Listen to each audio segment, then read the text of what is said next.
Chapter 11.3 will be solving quadratic equations using the quadratic formula. So that's going to be our fourth method for solving these quadratics. Okay, so jumping right in here, the quadratic formula, if we have a quadratic in the form ax squared plus bx plus c equals 0, then the solution for that, for the x's, is x equals negative b plus or minus the square root of b squared minus 4ac, all divided by 2a. So first, in order to use the quadratic formula, you have to get it in the form ax squared plus bx plus c equals 0. And the derivation for this, which I won't do right now for time's sake, this formula comes from if we start with ax squared plus bx plus c equals 0. If we complete the square for this, where a, b, and c are just numbers here, if we complete the square for this and solve it for x, that will give us the quadratic formula. Okay, so let's solve this using the formula here, x squared plus 5x plus 6 equals 0. So we already have everything on one side set equal to 0, and it's expanded out. So for our formula, we have that, and now we just have to identify what our a, b, and c are. So our a is the coefficient on the x squared term, which is a 1. Our b is the coefficient on the x term, which is a 5. And our c is the constant term, which is a 6. So we just have to plug all of these in and then simplify it. So x is going to be negative b, so negative 5 plus or minus 5 squared minus 4 times 1 times 6, all over 2 times 1. So when you're plugging in the b squared right here, if it's positive, you don't need parentheses around it. If it's negative, you do need parentheses around it.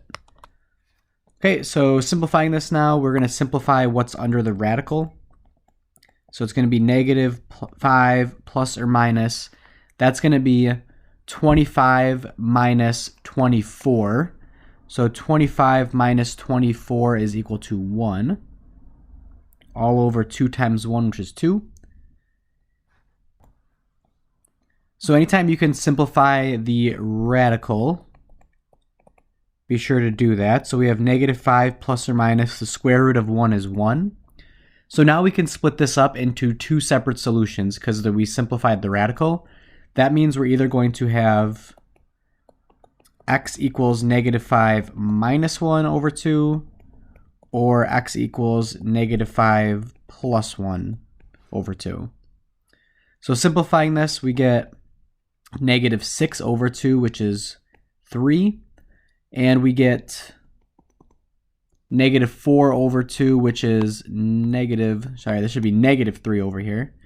Negative 6 over 2, negative 3. And negative 4 over 2, we get negative 2. Okay, so that is our solution set here. We get the solutions negative 3 and negative 2. Okay, so we actually could have factored this one from the beginning, but using the quadratic formula, it also works. So the quadratic formula will always work for these problems. Next one, we have 2x times 4x plus 1 equals 1. So for this one, we have to get this in the proper form. So we have to distribute the 2x first. So that'll give us 8x squared plus 2x. And then we have to subtract this 1 to the left-hand side. So minus 1 equals 0. So I just did all of that in one step. And now we can use the quadratic formula. And our a value is coefficient on the x squared term, which is 8. Our b value, coefficient on the x term, which is 2. Our c value is the constant term, which is negative 1. So plugging all of this in, we get x equals negative b, so negative 2 plus or minus the square root of 2 squared minus 4 times 8 times negative 1, all over 2 times 8. Okay, so simplifying this up now, we have negative 2 plus or minus the square root 2 squared is 4. 4 times 8 times negative 1 is negative 32, but it's negative times a negative, so that's positive. So it's 4 plus 32, which is 36. So just make sure order of operations is correct in there. And this is all divided by 16. And now we can simplify the square root of 36 again. We got a perfect square, which is 6, all over 16. And now we can chop this up and say this is either equal to x equals negative 6 minus 6 over 16, or x equals negative 2 plus 6 over 16. Simplify them separately. This first one we get negative 8 over 16, which is simplifies to negative 1/2. Second one we get 4 over 16, which simplifies to 1/4. Okay, so those are our solutions, and that is our solution set. Okay, next one, do like 2 more here. We have negative 6x plus 1 equals negative 2x squared. So let's get everything on one side. So let's add 2x squared to the left-hand side. So we get 2x squared minus 6x plus 1 equals 0. And then using the quadratic formula here, our a value is 2, our b value is negative 6, so you have to be careful with the positive and negatives, and our c value is 1. So let's go ahead and plug this in. So it's going to be negative b, so that's negative negative 6, so that's positive 6, plus or minus negative 6 squared. So once again, make sure you have these parentheses around the b squared if it's negative, minus 4 times 2 times 1, all over 2 times 2. Okay, now simplifying this, we get x equals 6 plus or minus, this is going to be 36 minus 8. So positive 36 because it was negative 6 squared. So 36 minus 8 will give us 28. And this is all over 4. So 28 is not a perfect square here, but we can simplify it. So what we can actually do to simplify this is use exponent rules on the radical. We can say this is going to be equal to, I'll do this on the side actually, radical 28. We can rewrite 28 as 7 times 4. So you pick 2 numbers where one of them is a perfect square. 4 is a perfect square, so we can split this up as the square root of 4 times the square root of 7. The square root of 4 is 2, so this is 2 radical 7. Okay, so we can plug that, substitute that in, so it's 2 radical 7 over 4. And we can simplify this a little bit. We can think of this as splitting this up. We can split this up as 6 over 4 plus or minus 2 radical 7 over 4. 6 over 4 will simplify to 3 over 2. 2 over 4 simplifies to 1/2, so we get radical 7 over 2. And just rewriting this, we can write this as, you can leave it like that, or you can rewrite it as 1 fraction 3 plus or minus radical 7 all over that common denominator of 2. So that's actually as far as we can simplify it because radical 7 can't be simplified. So our 2 answers are 3 minus radical 7 over 2 and 3 plus radical 7 over 2. Okay, and for the next one, we have 3x squared equals 2x minus 4. So we have to subtract 2x on both sides, and we have to add 4 on both sides. That'll give us 3x squared minus 2x plus 4 equals 0.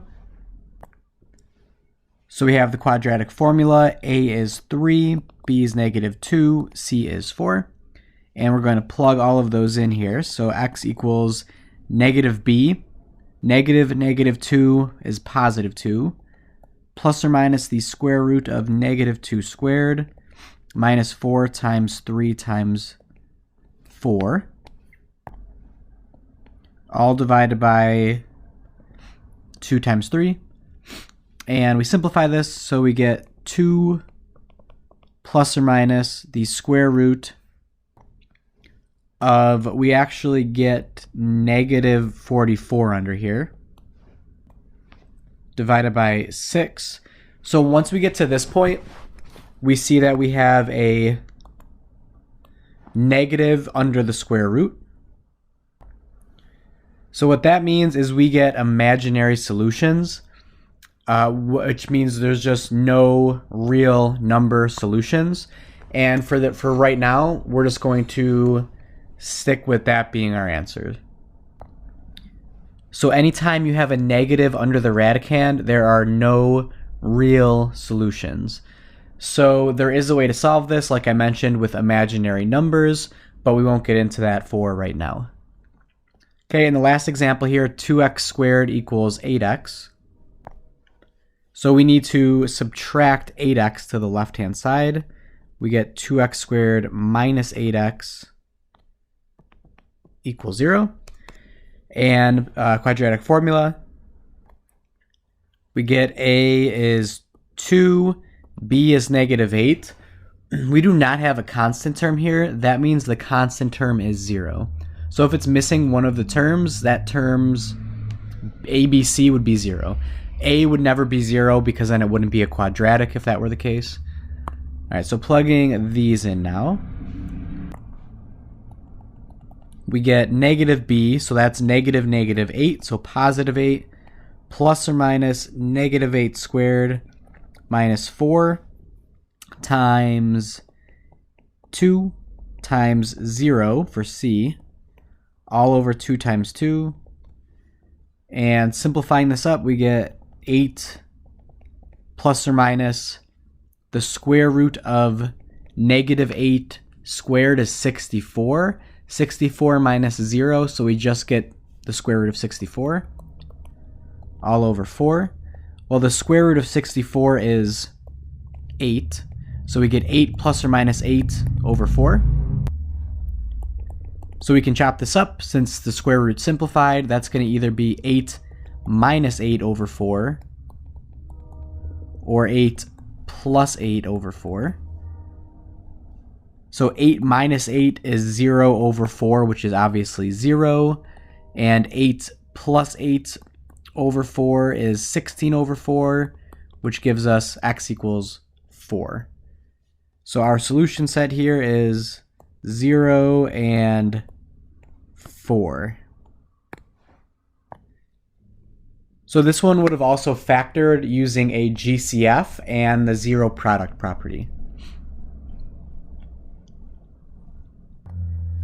Okay, so for the last thing here, the discriminant. So the discriminant is part of the quadratic formula. It is the portion under the radical, which is b squared minus 4ac. So it's called the discriminant. And the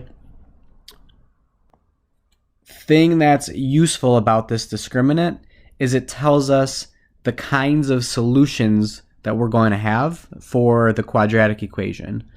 So we have 3 different options here.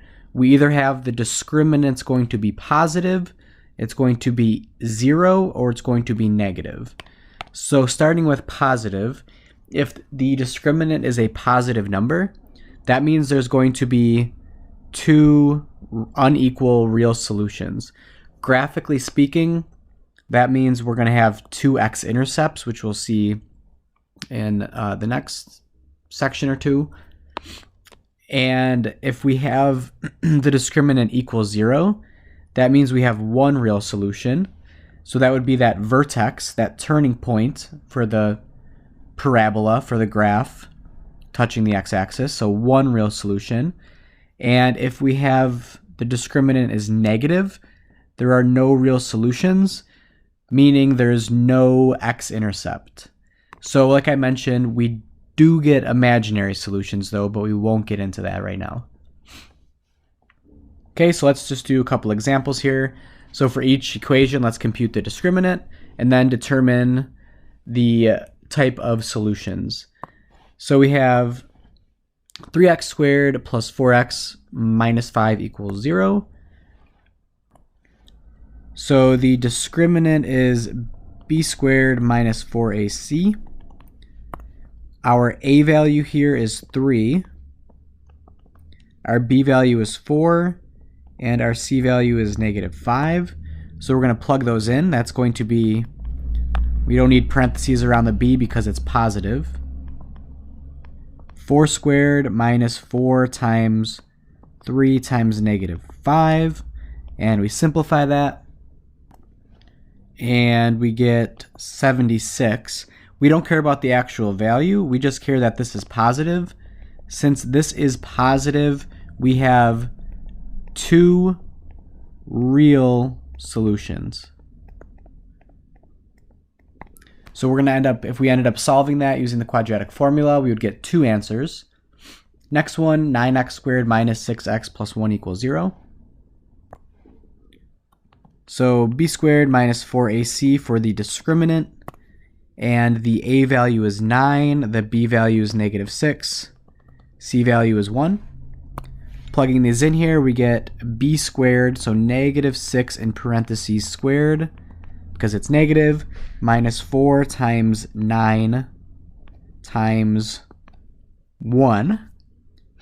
We end up getting 36, positive 36 minus 36. That one actually gives us 0. So since our discriminant is 0, so this is based off of the previous page, obviously. When the discriminant is 0, that means we get 1 real solution. So if we solve this using the quadratic formula, we would only get 1 answer instead of 2 answers this time. Last one here, we have 3x squared minus 8x equals negative 7. So first we have to get this in the correct form by adding 7 to both sides to get it set equal to 0. And now we can calculate the discriminant, b squared minus 4ac. Our a value is 3, our b is negative 8, and our c is positive 7.